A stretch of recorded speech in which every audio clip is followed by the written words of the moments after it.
যে common thing কেন করব, একটু নিউ থিং করি। অ্যান্ড নববর্ষ তো এটা কালারফুল, সো আমি যে কালারই থাকি না কেন এটা তো নববর্ষ পালন হচ্ছেই আর কি।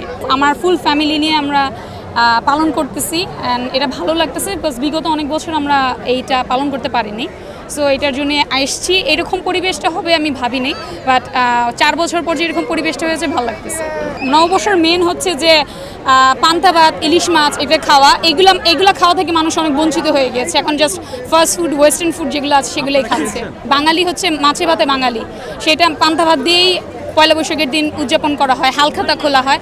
এগুলো থেকে মনে হচ্ছে যে অনেক কিছু আমরা বিরত হয়ে যাচ্ছি, মানে এটা পালন করাটা কম হয়ে যাচ্ছে।